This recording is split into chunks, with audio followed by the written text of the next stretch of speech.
Namaskar, good evening. Welcome to the second day of Earth Science Week. Today, we celebrate it as Minerals Day, a celebration of Earth's precious gems and the science that unravels their mysteries. Today, we also dive into the fascinating world of philatelic mineralogy, where the art of stamp collecting intersects with the beauty of minerals.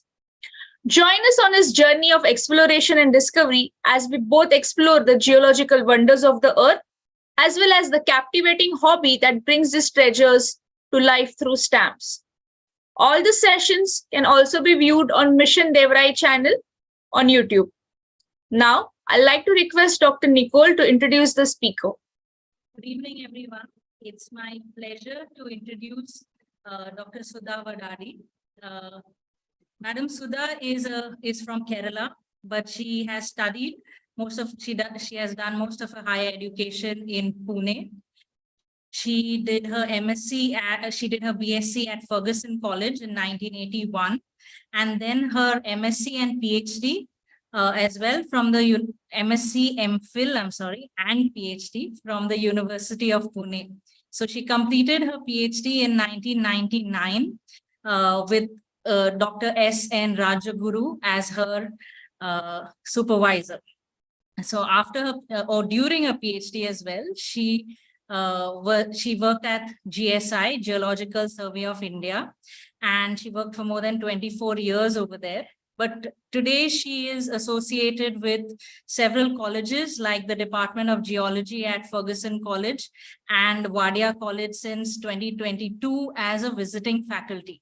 So Madam Sudha has worked extensively in the Deccan Volcanic Province, and she was one of the first few geologists from GSI to identify the lava distributary system of the Deccan Volcanic Province. So she also, she has done extensive work on the lava channels and tubes, and it's helped us understand the transport mechanism for this extensive outpouring of lava in the Deccans. She also has several other accolades. She is one of the founding members and currently the president for the not-for-profit organization CERG, which is the Center for Education and Research in Geoscience, located in Pune. And this organization is dedicated to promoting earth literacy among students and among the layman, young and old alike. As part of CERG, she has taken initiatives and conducted various geotrails in the Deccan Volcanic Province, as well as she has proposed a geopark in the DVP, which is called as the Pune Ahmednagar Geopark.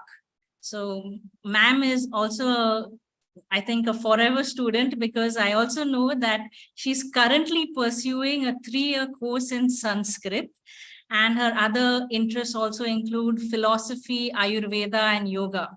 She's an amateur philatelist, and I'm sure that today she's going to dazzle us with her talk on the history of mineralogy. So welcome, Sudha ma'am, and thank you once again for giving me the opportunity to introduce ma'am. Thank you, Nicole. Dr. Nicole, thank you very much. Yesterday your talk was really excellent. And being the first talk, you have already set the bar very high. So I hope people enjoy this talk today. Yeah, I'll share my screen now. I'll try and take you all through the advancement and developments in mineralogy from the historic ancient times to modern times through philately. Unfortunately, Vaishnavi was expecting some stamps on beautiful minerals, but rather than minerals, it will be on scientists and mineralogists who have contributed to this science. So before we start, how do I go ahead? Okay. Yeah. So before we start with the topic as such, I think we can have a look at the definition of mineralogy. This is for the benefit of those people who are not geologists. Okay. Mineralogy and crystallography are important and old branches of science. and mineralogy is the branch of geology which deals with the study of minerals. It is the study of chemistry, crystal structure, physical and optical properties of minerals. So what is a mineral then? A mineral is a naturally occurring, inorganically formed, homogeneous, solid with a definite chemical composition and a highly ordered atomic structure. Now, where does this mineral, the term mineral come from? The name mineral originates from Latin and it relates to materials that have excavated in mines. Now, minerals have always been featured on stamps, and this what you see is the first stamp on mineral. Actually, if you say it is actually the stamp features iceberg. It was issued by Newfoundland in 1897. And as Vaishnavi said, yes, this philatelic mineralogy is minerals on stamps. But why do I say ice is a mineral? As we all know, ice is formed from frozen when water is frozen into a solid state, right? Since it is a naturally occurring crystalline organic solid with an ordered structure without any organic interference, it meets the definition of a mineral. Now, this interestingly, this iconic iceberg of Newfoundland, this has been featured in a stamp which is issued by Canada in 2017. The second stamp, what you see here, is that of issued by Geological Survey of India in 2001. This was to commemorate the 150th anniversary of GSI. On this stamp features ore minerals, bauxite, and chalcopyrite and silomelene. Bauxite is an ore of alumina, chalcopyrite is an ore of copper, and silomelene is an ore of manganese. Okay. Before we,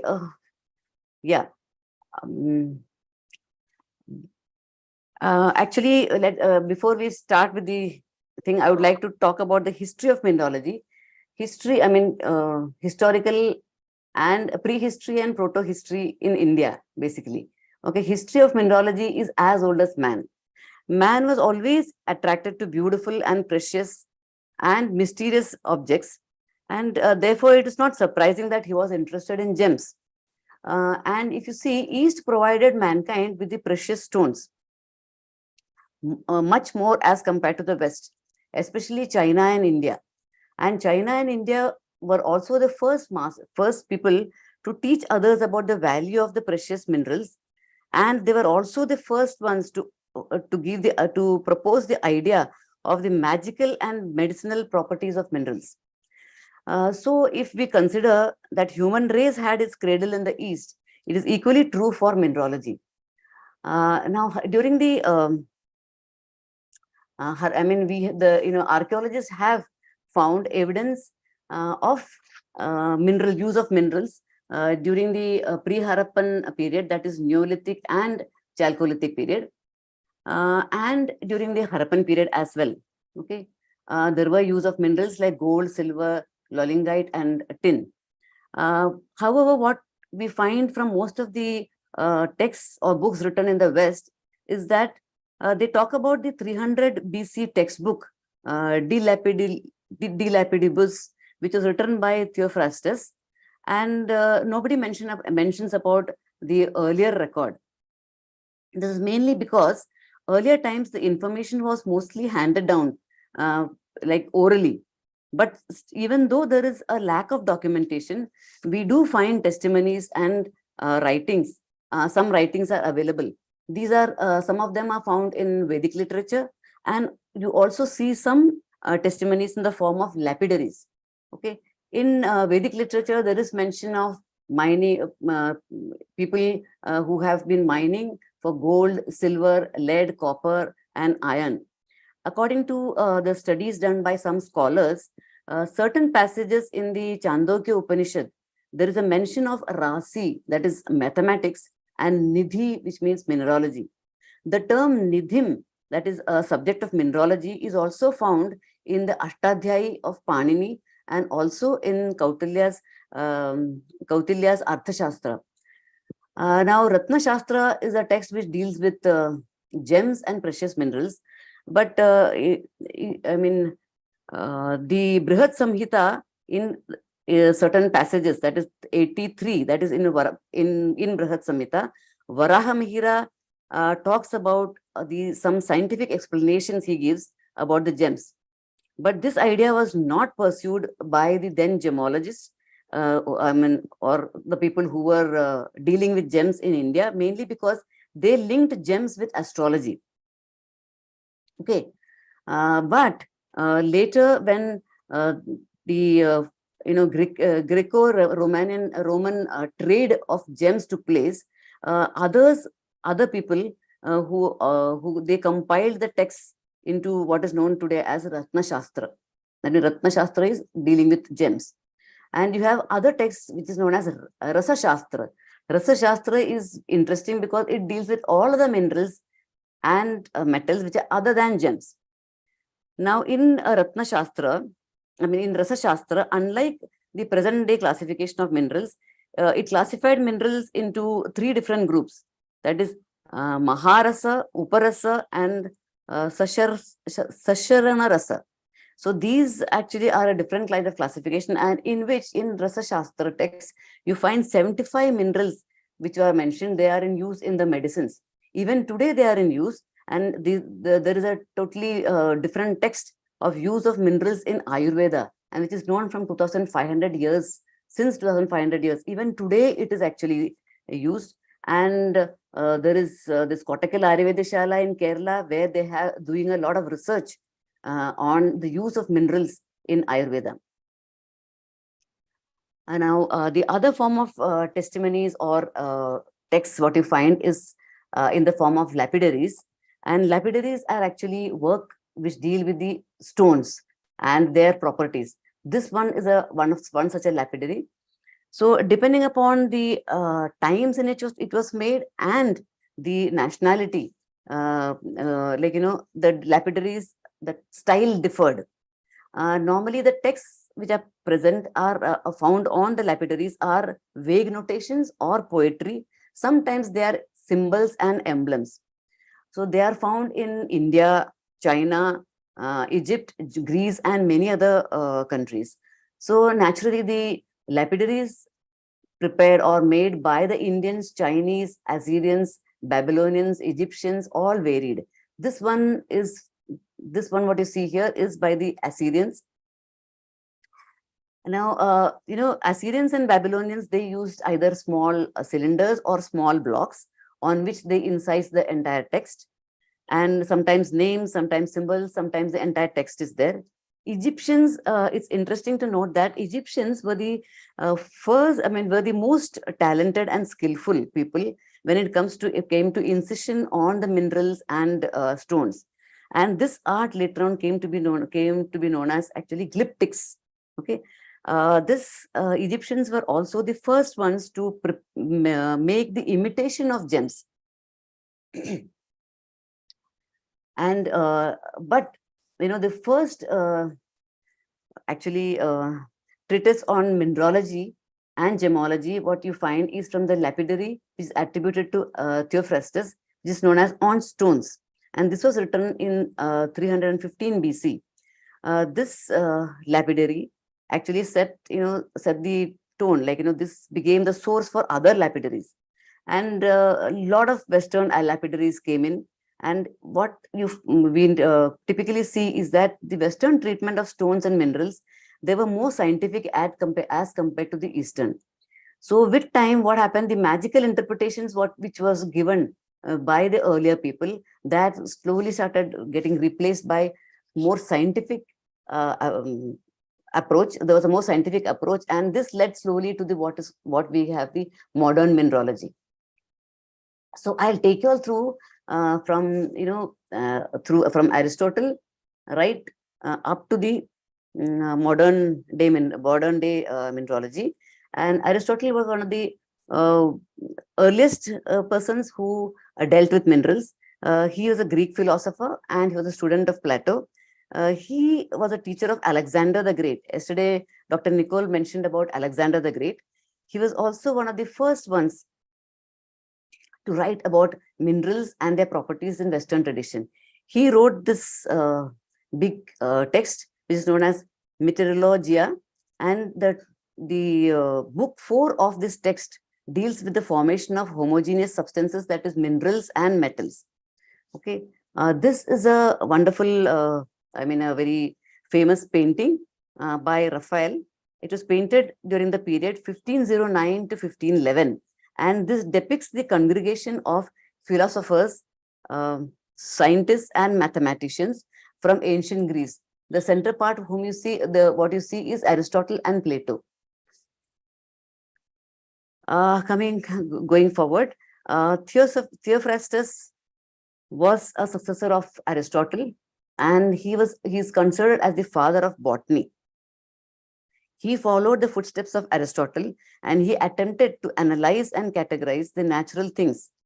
He wrote many books and mineralogy, and two of the famous texts are De Lapidibus and Concerning Stones. Okay, he in these texts, he classified the minerals based on the behavior when they are heated, and also he grouped the minerals depending upon their common properties.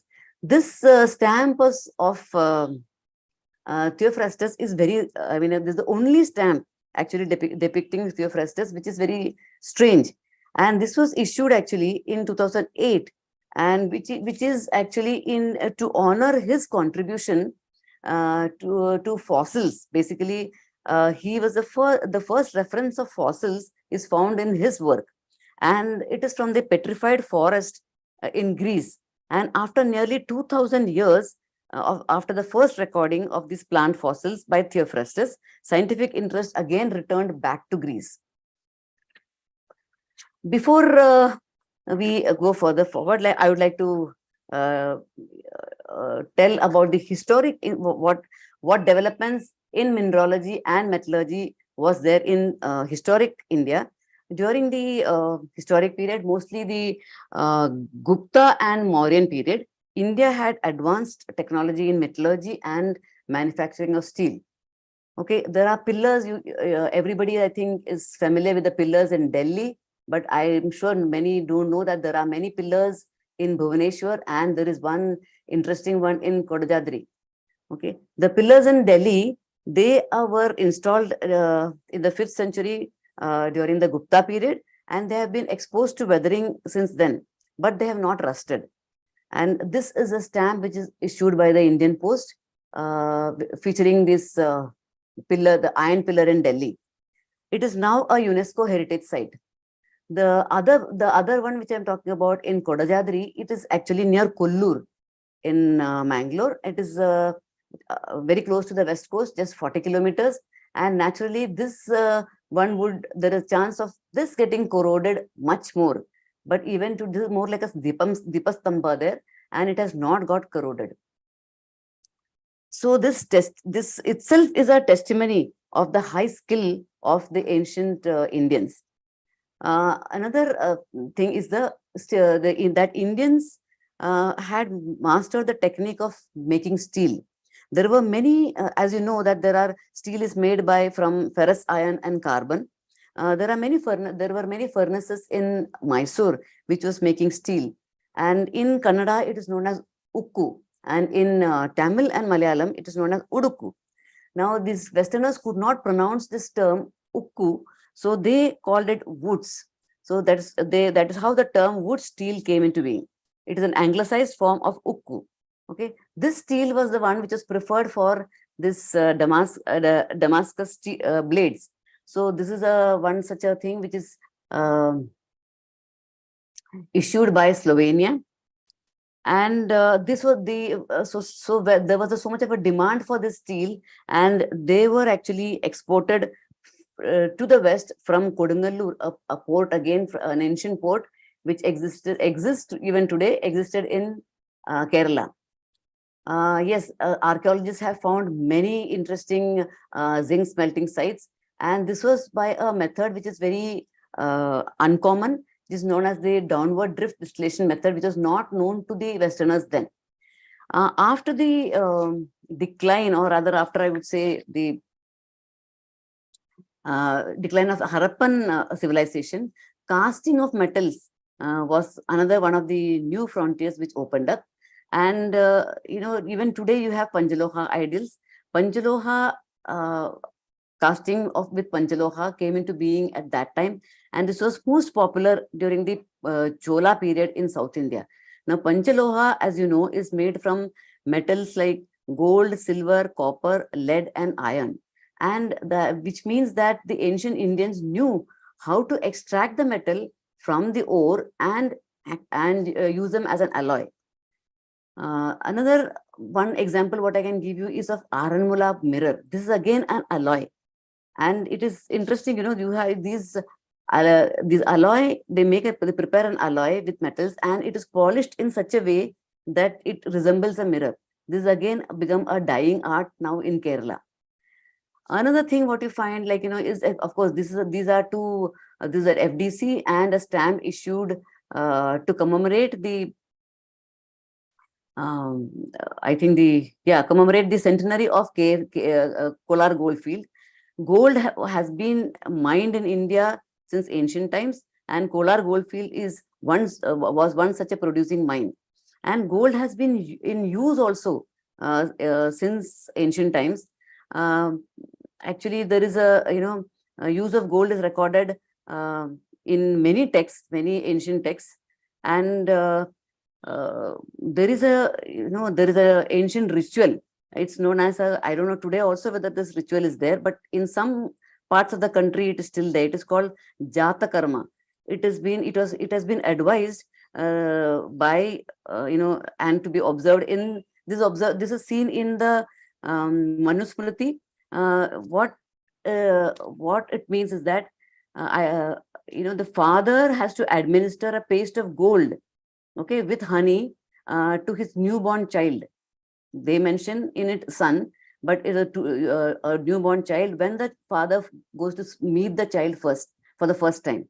So it is still in practice in some parts of the state. I mean, some parts of the country. I know it is used it is still in vogue in Kerala, not as by the father, but the gold is given with honey to the child. It is believed that this gold given helps in removing the poison from the body. Okay, so which means that the use of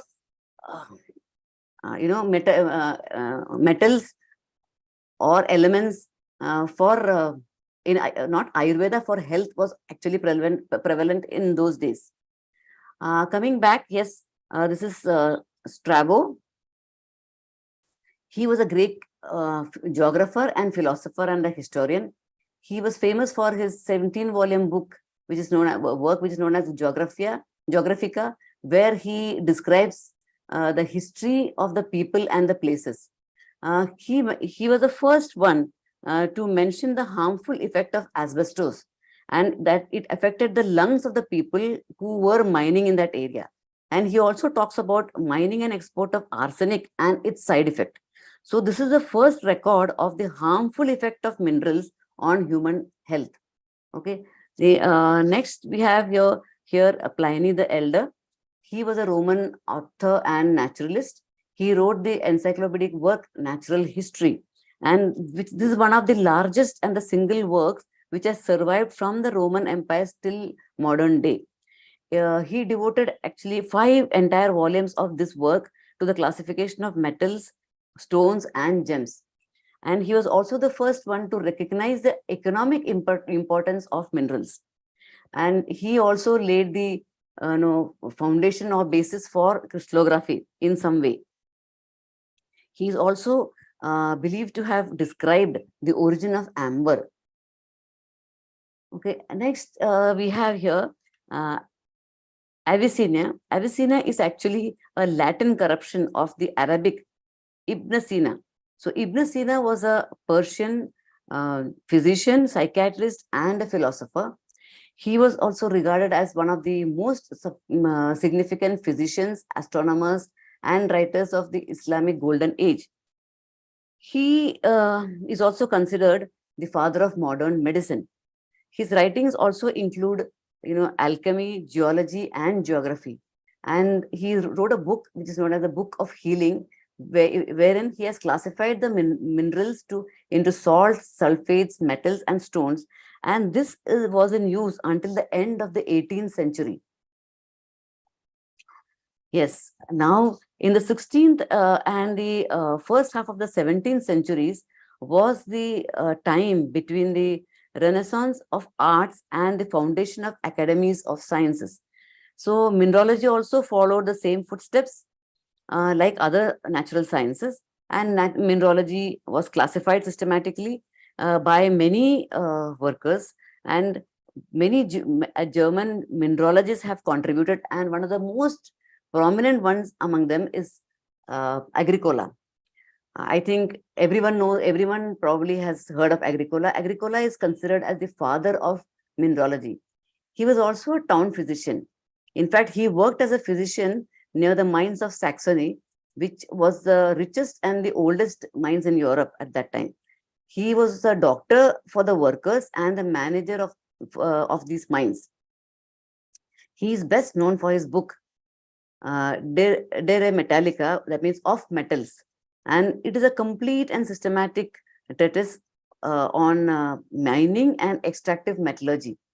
He has written many books, in fact, on physics and some of them on geology, on mineralogy. But even his books on physics were related more to the science of minerals. And in his book of the origin and causes of the subterraneous substances, he talks about the various phenomena which is already put forth by Aristotle. And in his book, though the book title of the book is Of the Nature of Fossils, it deals with mineralogy. This stamp, there are many stamps of Agricola. In this stamp, the mineral shown here is actually of a cassiterite. And moving forward, we have Nicholas Steno. Nicholas Steno was a Danish scientist. He's also known as the father of geology and stratigraphy. Okay, he laid down one of the important and fundamental principles of stratigraphy, that is, principle of order of superposition. And he also made a notable contribution in the field of anatomy, crystallography, and paleontology. In crystallography, he was the first one to observe the law of constancy in interfacial angles, which is also known as the first law of crystallography. And this he observed in 1669 in the quartz crystals. So 1669, I feel that he has made many contributions. The various laws which point to the principle of order of superposition, that is the law of horizontality, law of discontinuity, all this and all this he proposed in 1669. During the 18th and the 19th centuries, most of the minerals were actually discovered. Okay, this is a French mineralogist. He is referred to as the father of modern crystallography. He is none other than your René Just Hoy. Hoy, he wrote a very classic work of Hoy is the Traité de Mineralogie. This is actually the innovative work on crystal structure. In fact, he interpreted, or in some literature, it mentions that the Hoy's attention to crystal structure was due to an accident. He accidentally dropped a specimen of calcite, and it naturally broke. And he observed that it broke. When it broke, it broke along a perfect plane, and this aroused his curiosity. And he interpreted the interfacial, not just the interfacial angles, but he also suggested that all the crystals are composed of elementary building blocks, which are called, which he called as unit cells, or the building blocks were later on called as unit cells, I would say, but he referred to them as unit cells in some way. He's also known for his studies on pyroelectricity and piezoelectricity. Okay, a mineral Hoyne, which is a felspathoid, was named after him. And but these stamps on him, the mineral shown here is of corundum, this is of actually fluorite, and this is actually a euclase. So none of them are of Hoyne, Hoynite, or Hoyne or Hoynite. Okay. Next, we have actually Sigmund Zois. Zois was a Slovenian mineralogist and geologist. He was a mineral collector, and he had a extensive collection of more than 5,000 specimens, which are kept in the National Natural History Museum in Slovenia. Mineral zoisite, which is from the Epidote group, is named in his honor, but there is no mineral as such shown in this. Okay, and this is Abraham Werner. Everybody knows Werner's contribution in the history in stratigraphy. This is not a stamp, but it's a cancellation actually. He was a mining geologist, and he's known as the father of German geology. He wrote the first and modern textbook on descriptive mineralogy. Werner is also credited to have described, I mean, in this book, actually, he describes many, and not just description, he names many minerals. That is anhydrite, apatite, augite, carpholite, omphacite, graphite, chlorite, grossolarite, and many more. I mean, the list is very long, nearly 28 minerals he describes. And he also proposed a chemical classification of minerals, which was later refined and is still in use. This classification became the basis for the first comprehensive textbook of mineralogy, which was written by Hoy and Dana and many others later, which was followed by many others later. The mineral Wernerite, which is part of a scapolite group, is named in his honor. And he actually described mineral zoisite, which was named after Zois. Now, going forward, you have French volcanologist and mineralogist. He is Dieudonné Dolomieu, and he has done extensive work, and based on his work, actually, the mineral dolomite and it's are named after him. The mineral dolomite and the rock are named after him. Initially, he worked on many other areas, but later he worked also in volcanic terrains, and the largest summital crater in eastern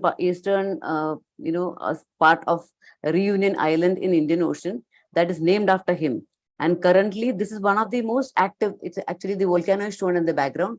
This is one of the most active volcanoes in the world, along with Hawaii, and it is located in the Reunion National Park. It has become a World Heritage Site now. Now, these two are brothers. Okay, the Juan Jose Elhayer and Fausto Elhayer, both were brothers.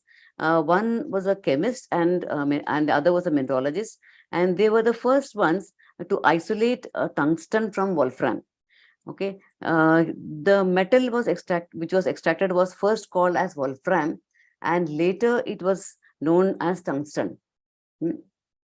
Though they were not very much known in their own country, they were considered as important Spanish scientists of the 18th century. Actually, Juan came to know about the mineral scheelite when he was working in Sweden, and subsequently he joined his brother, and they tried to extract similar thing from wolframite. Tungsten, as you know, has many applications. It is used in bulb filaments and X-ray tubes, radiation shielding, as well as in electrodes, and there are many uses.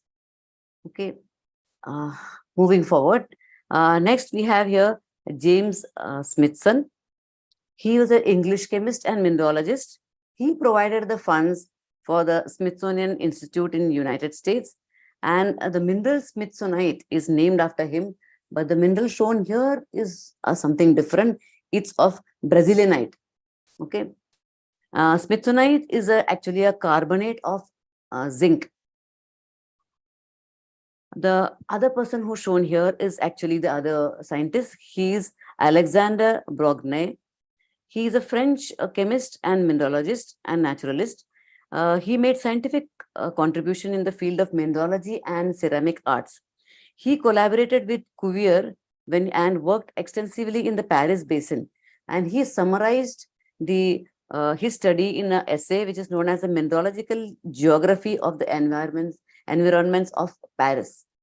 And he, this was the first comprehensive mineralogy of France and the first systematic classification of minerals done by him. As a professor of mineralogy, he later on turned his attention to ceramic arts, and he founded the National Museum of Ceramics. The minerals shown here are something different. Next, we have here Pierre Berthet. He was a French geologist and mining engineer. He is known for his discovery of several mineral deposits. The most significant one is the discovery of bauxite in 1821. Bauxite, as you know, is a heterogeneous material primarily composed of one or more aluminum hydrous minerals, gypsite, boehmite, and diasper. This discovery played a vital role in aluminum industry. He also carried out geological surveys, mapping, and classification identification of various minerals. Mineral berthierite is named after him, and it is an iron antimony sulfide. There are many stamps have been issued, but none of them actually feature bauxite, unfortunately. Though there are no postage stamps. I couldn't find any postage stamp on Frederick Moore and William Nicol, but I have added them in the list because they have given important contributions to mineralogy. They have contributed extensively. Mohs was a German mineralogist and chemist. He created the Mohs scale of hardness of minerals, which is familiar to the students of geology. It is a quantitative scale from 1 to 10 based on the scratch resistance of minerals. It gives the relative hardness of minerals. And he also introduced the chemical classification, the classification of crystals into crystal systems. And the contribution of Nicol is known to everyone. Another important instrument for mineralogists is the petrological microscope, which is very important tool to identify the minerals in rocks. One of the important contribution by William Nicol is the Nicol's prism. He was a Dutch theologian, educator, and administrator. He developed the method for preparing the extremely thin sections of crystals and rocks so that they could be studied under the microscope in 1815. And later, he invented the Nicol's prism. This is the first type of polarizing prism, the first device for some disturbance. The first device for obtaining the plane polarized light. This he discovered in 1828. Nicol's prism is made from the crystal of Iceland spar. He made use of the phenomenon of double refraction, which is exhibited by this crystal. Nicol's prism is used till date. Now, with these developments in petrological microscope, the studies improved, and this helped in the identification of small grains and crystals also. Okay, with this advanced with years, and without which we know that mineralogical and petrological research would have been unthinkable. This Austrian mineralogist, Wilhelm von Heidinger, he was the first director of the Austrian Geological Survey. He translated Mohs, he worked with Professor Mohs and translated his work with addition of his own into three volumes under the title Treatise on Mineralogy. And to geologists, he is also known additionally to have postulated the dolomitization, the theory of dolomitization. This is a reaction which would change calcium carbonate into dolomite at a very low temperature. He's also credited with discovering one of the interesting optical phenomena that enables detection of plane polarized light, which is known as today as Heidinger's brushes in his honor. Actually, I didn't put a photograph of that here. Heidinger saw it when he looked through the various minerals that polarize light. This looks like a subtle cross of light with one arm appearing yellow and with the other with a like blue, which looks like a robin's egg. So I should have actually put one photograph of that. The stamps, but none of the stamps actually have any of those features which he discovered. Okay. Next, we have Ignacy Domeyko. Ignacy Domeyko is was a Polish geologist, mineralogist, and educator. He spent most of his life in his adopted country, Chile, and he was the founder of the University of Santiago in Chile. Mineral domekite is named after him. It is a copper arsenide, and it is a very rare mineral. This was named by actually Heidinger. The other scientist, the stamp of the scientist which you see here is of Abich. He is Otto Wilhelm Hermann von Abich. He is a German mineralogist, geologist. He's also known as the father of Caucasian geology.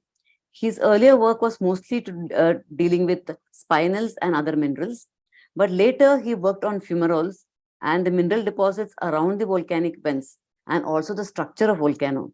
Mineral abichite is named after him, and actually this is a synonym of clinoclase. So both these minerals, domekite and abichite, both are actually arsenide minerals. But unfortunately, it is not shown in either of these stamps. I think most geologists are familiar with the name Dana. James Dwight Dana was an American geologist, mineralogist, volcanologist, and zoologist. His book, The Manual of Mineralogy, became a standard textbook and has been continuously revised and updated. The 23rd revised edition is probably in use now. Another book which he wrote was Systems of Mineralogy, and this has also been revised, and now it is known as the Dana System of Mineralogy, which is in use. Today, the PDF version is available. He's also made pioneering studies in mountain building, structure of continents, and ocean. And there are some minerals which are shown here, which are nothing to do with the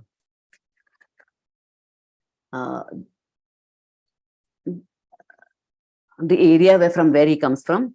Yeah. And this is another mineralogist whom everybody knows, or rather, if it's a petrologist, August Michael Levy. Everybody, I think all geology students are familiar with Michael Levy's charts. He was a French mineralogist and petrologist, one of the pioneers in microscopic petrology. He proposed the use of birefringence to the study of minerals in thin section and measured this property for many minerals. Michael Levy interference charts were used for identification of minerals. He has written many books. One of the two of those are Micrographic Mineralogy and Synthesis of Rocks and Minerals. This he wrote along with Ferdinand Foch. And the other book which he wrote is Minerals of Rocks, which is with Alfred Lacroix. This stamp shows Alfred Lacroix. He was a volcanologist. And this is Michael Levy, where here at least you see a microscope and some textures seen under the microscope shown in this stamp. This mineralogist and geologist was very famous in Russia. He worked mostly in his home area, that is Urals. And there are so many things which are named in his honor because he was highly regarded in Russia. And the mineral Karpinskite is named after him. Then there is a lunar crater which is named after him, again Karpinsky. There is some glaciers which are towards the Russian Arctic area, that is named after him, again Karpinsky Glacier. And there is a town in Urals, which is named after him. There are also some mountain peaks which are named after him in Urals. And these two stamps were issued in 1947 to mark the birth centenary of Alexander Karpinsky. And they, during that time, they formed the academy in the then United USSR, that is the Russian Geological Research Academy. And they also created a Karpinsky Gold Medal, which is awarded to the outstanding contribution in geology.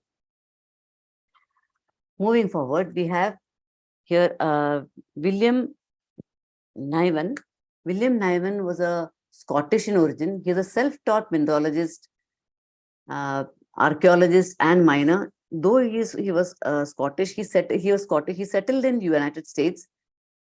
He was also as I said, he was also a mineral dealer. And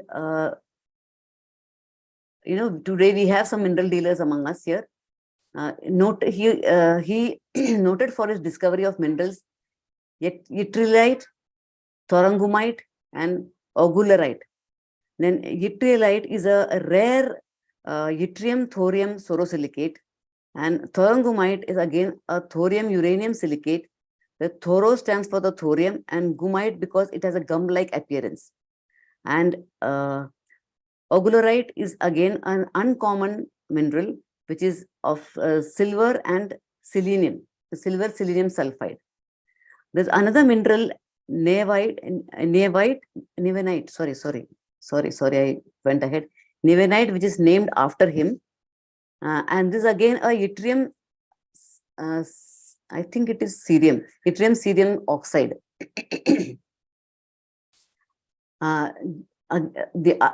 George Kunz is an American gemologist, mineralogist, and a mineral collector. He also is a self-taught mineralogist, and he mostly learned from books and field research. He wrote several books on gems and minerals. One such a book is The Magic of Jewels and Charms. His expertise landed him a job in Tiffany and Company, and he became the president, or rather, sorry, vice president of the company at a very young age of 23. Kunz is also the founding member of the New York Mineralogical Club in 1886. The pink-colored gem variety of spodumene is named after him, kunzite, and it is a lithium aluminum silicate. Now, till the 19th century, all the studies of minerals or mineralogy were more of a domain of the petrologists and mineralogists. But from 20th century, many physicists and chemists got interested in crystal structure. And now you will see that many of the Nobel Prizes also were in physics and chemistry were based on the crystallographic work. Sorry again. Did I go ahead? No. Okay. Joseph Thomson was one such a British physicist and crystallographer. He received the Nobel Prize for Physics in 1906. He helped revolutionize the knowledge of atomic structure by his discovery of electrons in 1897. These particles were earlier known as corpuscle. This stamp shows corundum, actually. And Max von Laue, he was a German physicist who won the Nobel Prize in Physics in 1914. And this also was for a discovery of diffraction of X-rays by crystals. He was one of the most influential physicists of the 20th century. He irradiated crystals with X-rays, and he observed that the crystals show diffraction. And based on that, he proved that crystals have indeed a lattice structure, and that X-rays are waves. So from this time onwards, with this discovery, X-rays became a part of mineralogical studies. There's one mineral which is actually named after him, which is called levite. It is a hydrothermal phosphate mineral, manganese iron phosphate actually it is. I think everybody knows or at least have heard of William Bragg. William Henry Bragg was a British physicist, chemist, mathematician, and an active sportsman. He invented X-ray spectrometer, and he shared the Nobel Prize with his son, W.L. Bragg, in 1915 for their studies on X-ray spectra, X-ray diffraction, and crystal structure. Their work actually focused on the determination of molecular structure of crystals using X-rays.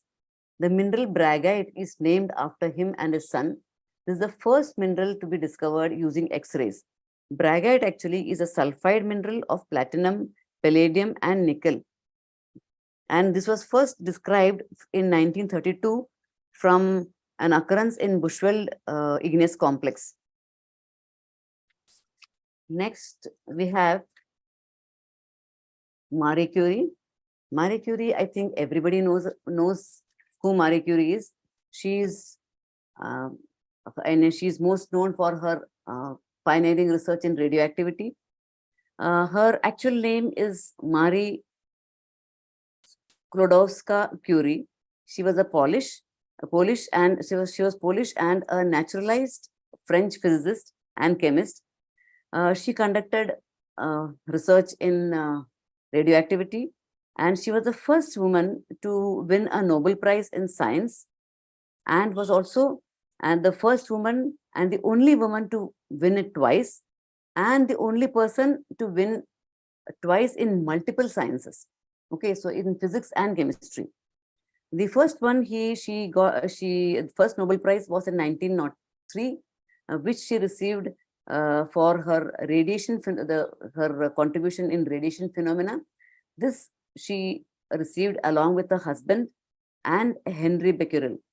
When they were studying or documenting the radiation phenomena, they examined many substances and minerals for radioactivity, and they found that pitch blende was one such a substance which was very radioactive.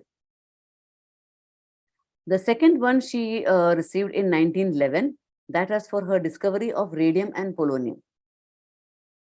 Okay, three minerals, curiite and sklodowskite and cuprosklodowskite were named after her. And all these three minerals actually are uranium products. I mean, uranium, the sklodowskite is a magnesium uranium mineral, and cuprosklodowskite is a copper uranium mineral. And all these are, and another one element, curium, is also named after her, which they are shown in the background here, but I think it is not very clear. These minerals. Yes, Charles Pallas was an American mineralogist and crystallographer. In his time, he was one of the most prominent mineralogists of the United States. He served as the president of the Mineralogical Society of America and Geological Society of America. This mineral chalcite was named after him. It is a very rare mineral. It is actually a sulfate mineral of calcium, aluminum, and boron. There was another mineral which was proposed, that was pallashite, but now it is not there in the mineralogical, the list prepared by IMA. It is not there now. At least I did not find it. Another person whom we all know is, whom geologists are familiar with, is actually Norman Bowen. Born in Canada, he revolutionized the experimental petrology and mineral crystallization. Geology students are familiar with Bowen's reaction series, which depicts how the different minerals crystallize under varying pressure and temperature. His book, The Evolution of Igneous Rocks, in this he introduced a major change in the approach to petrology. And how this study of minerals has to be done. He was indeed one of the greatest petrologists of 20th century. Unfortunately, I would say that no stamp was, no mineral is named after him, but this particular stamp shows number of minerals. I think many geochemists and petrologists know Goldschmidt. Victor Goldschmidt was a Swiss-born Norwegian mineralogist and petrologist. He laid the foundation for inorganic crystal chemistry and modern geochemistry. He also developed the Goldschmidt classification of elements. The mineral Goldschmidtite is named after him. It is a new mineral which is found in the Earth's mantle, and it's found inside the diamonds. It contains many, and it's member of the perovskite group, and it's a mineral composed of potassium, lanthanum, cerium, strontium, then chromium. So it's a very rare mineral. Next, we have our own C.V. Raman sir. He was an Indian physicist, a pioneer of modern science in India. He is known for his work in the field of light scattering by molecules of gas, liquid, and solid. Raman effect was discovered on 28th of February 1928, and later on he received the Nobel Prize in 1930. This day when he discovered is celebrated annually by the Government of India as a National Science Day. Okay, Raman spectroscopy has a lot of applications in mineralogical subdisciplines and geochemistry. And one interesting thing is that Raman spectroscopy is a non-destructive chemical analysis technique, and it gives detailed information about the chemical structure, phases, and even polymorphs. Interestingly, though Raman sir was a physicist, he had a personal collection of minerals and stones. Now coming to William Lawrence Bragg, he was the son of, we had already mentioned here that he received mentioned earlier that he received Nobel Prize in 1915 along with his father, and he was the youngest Nobel laureate. He was an Australian-born British physicist, and he discovered the Bragg's law. We all now, those who are familiar with X-ray diffractogram, they know they have been using Bragg's law. And Bragg's law makes it possible to calculate the position of atoms within the crystals. He also published the first crystal structure, that was described in detail for the mineral halite. It is not shown here in none of them, but some crystal structures are shown here, and something to do with the Bragg's law. X-ray diffraction by then was a favored analytical tool. And, I think everybody knows Paul Niggli also. Paul Niggli, who was a Swiss crystallographer and mineralogist and petrologist, when he wrote the modern textbook on mineralogy in 1920, he incorporated all the new advances which are related to the structural studies based on X-ray diffractogram in his book. Unfortunately, I couldn't find any single stamp of Niggli. Coming back to X-ray diffractogram, since the discovery in 1912, one of the major problems with this technique was interpreting the X-ray diffractogram or diffraction pattern. Though Bragg's law was used in identification of minerals, these two scientists, one was a mathematician and the other a chemist. They put forth certain formula which helped.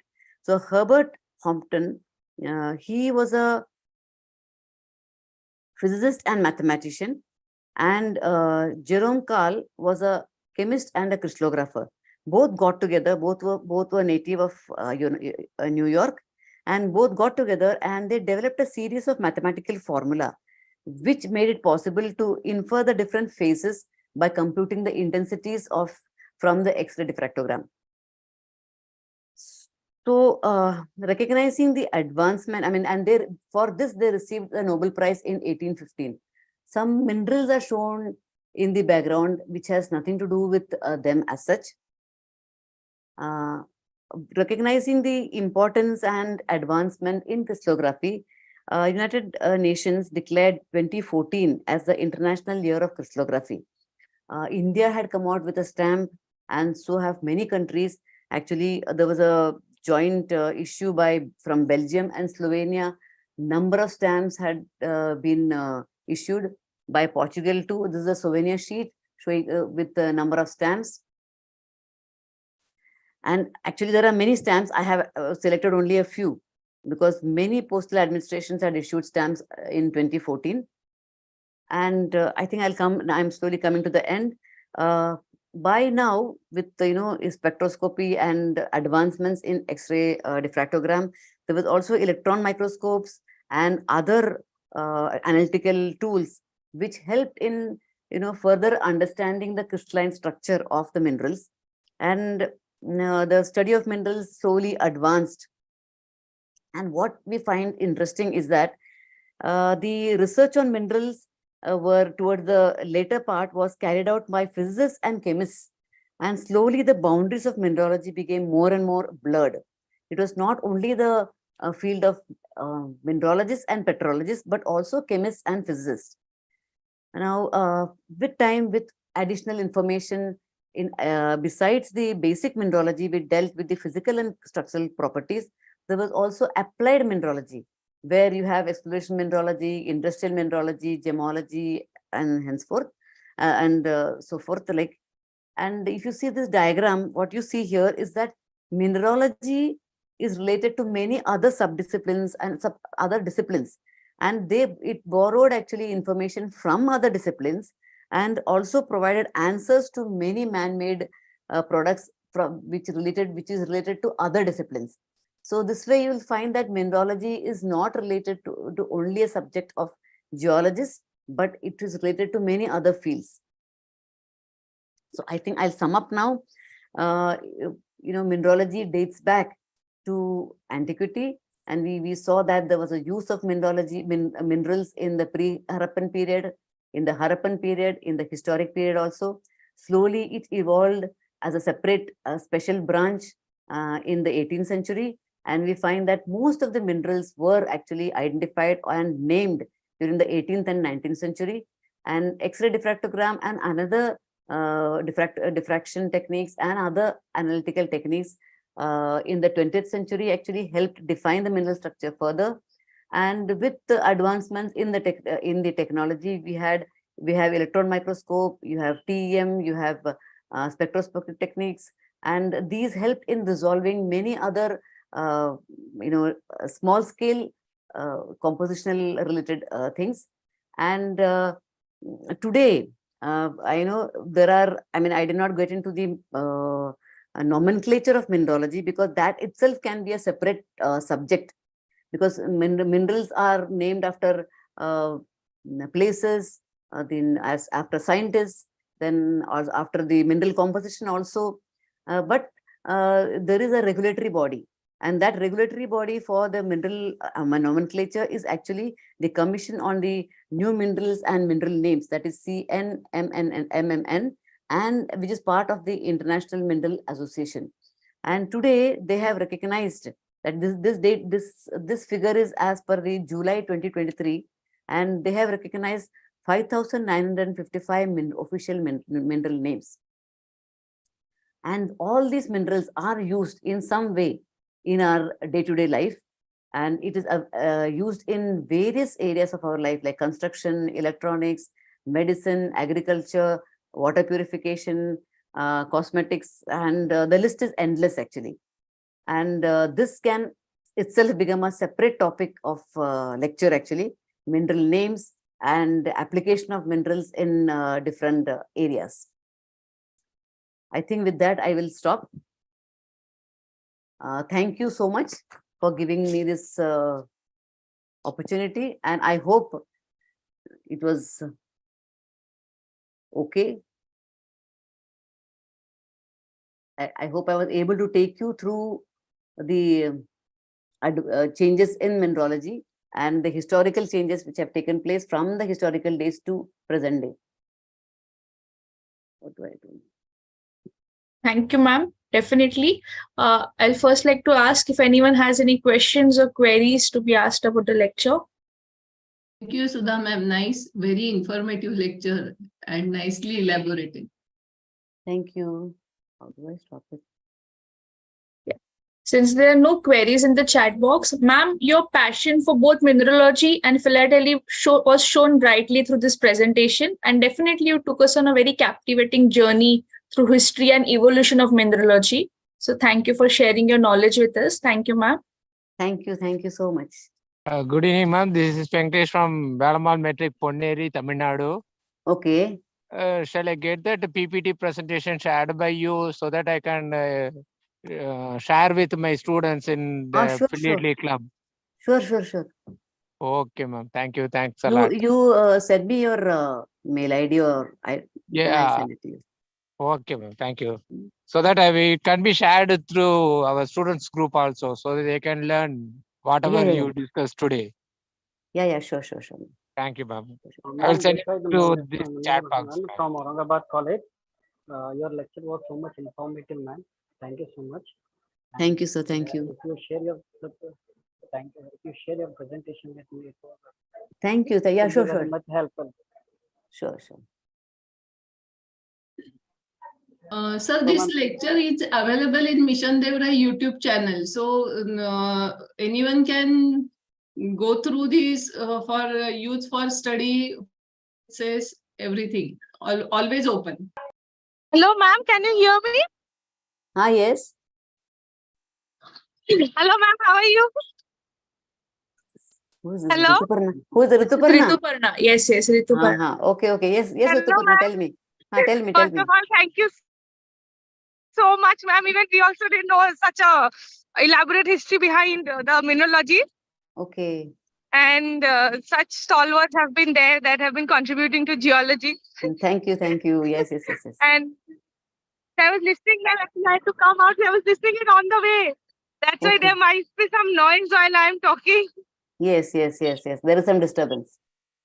So you're talking Hello, from yes, you are from you're talking from Hyderabad, na? Rituparna has recently joined GSI Hyderabad. GSI Training Institute of Hyderabad. Yeah. No, I was telling the others, Rituparna has recently joined GSI in Hyderabad Training Institute.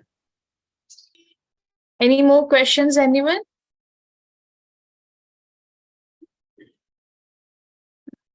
Pandit sir can add some things on Ayurveda and minerals. Is there anyone else who wants to add something to ma'am? So thank you, participants, for your enthusiasm and dedication for learning. Tomorrow we have a lecture by Dr. Ramesh Kumar from Goa on climate change. We would like to request all participants to use the same link for all the sessions of Earth Science Week. All sessions can also be viewed on Mission Devrai YouTube channel. Until we meet again tomorrow, have a wonderful time, everyone. Can we conclude this session for today, sir? Ma'am?